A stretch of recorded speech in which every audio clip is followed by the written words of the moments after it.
À domicile, ils sont plutôt bons. Là, il y a l'absence de Bafé Gomis, qui est un ami et qui fait une très belle saison. Ça sera le deuxième match à domicile de Dimitri Payet. Il aura à cœur de démontrer toute sa valeur. Marseille est une équipe de qualité, mais je pense qu'on est prêt à les affronter.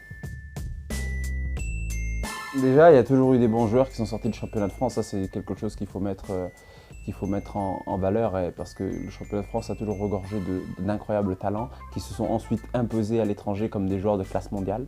Ça, c'est important de le dire. Et puis, c'est un championnat qui était voué avant tout à la formation, voire à la post-formation.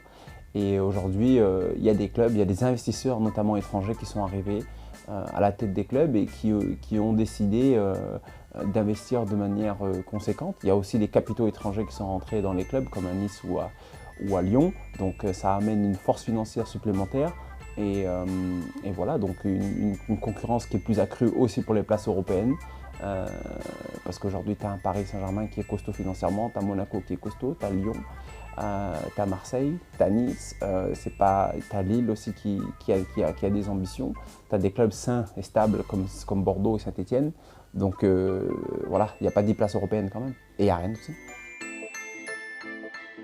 Avant, il y avait la place pour une surprise, mais je suis persuadé aussi qu'en travaillant bien, en étant cohérent et en ayant un jeu qui est plaisant, et c'est possible d'y arriver et d'être bien classé, ou du moins de faire un très bon bout de chemin. Non, mais c'est une question aussi de timing et puis de respect du contrat.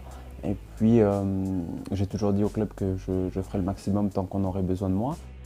C'est ma troisième année que je suis là, et puis si le club voudra me conserver, bah, on fera un bout de chemin ensemble. Et puis si toutes les deux parties estiment que c'est le moment de se séparer, bah, on se séparera, mais ça c'est la vie du football qui veut ça.